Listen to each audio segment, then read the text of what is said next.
HK Ameno ikoko Msoja pasha chakabanda futi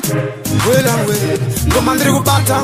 Soja hapa na kukwata Mdaratumba mangoma ndiri kukakata Puti ndakapakata Ndabamutsa vakavata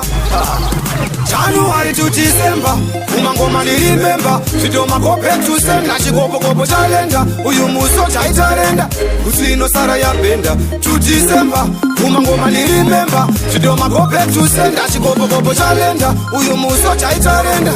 Musoja basha January ndiri kurova ngoma vanhu vamwari February azvina basati namari tapinda March musoja fambisa ita quick match toda kusiya vanhu vabvaruka batch tovanira vhata tidi kuwanza sasi April ndiri kubuditsa imwe type yembeu soja musangoita cheu December umangoma ndirimemba video makope tusenda chikopo chalenda uyu musoja itarenda usino sara yabenda to December umangoma ndirimemba video makope tusenda chikopo chalenda uyu musoja itarenda musoja basi muna mei janzwa vafunza tima tsamwe kubaraki kana sorari chameri Juni tipe majuni toda muriwo musatipa zvikuni July vanoda pressure vese kuno uyai jae mukalulwa kakumirirai musoja basha achakuimbirai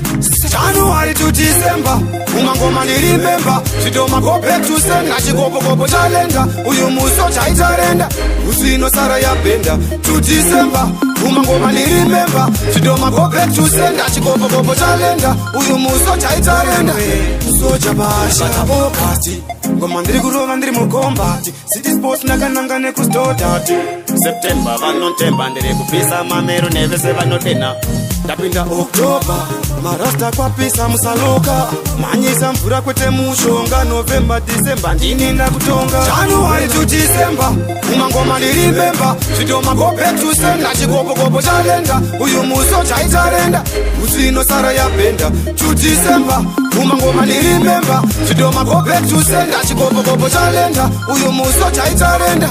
musoja basha January ndiri kurova ngoma vanhu vamwari February azvina basati namari tapinda March musoja fambisa ita quick match toda kusiya vanhu vabvaruka batch tovanira vhata tidi kuwanza sasi April ndiri kubuditsa imwe type yembeu soja musangoita cheu December umangoma ndirimemba video makope tusenda chikopo chalenda uyu musoja itarenda usino sara yabenda to December umangoma ndirimemba video makope tusenda chikopo chalenda uyu musoja itarenda musoja basha Mama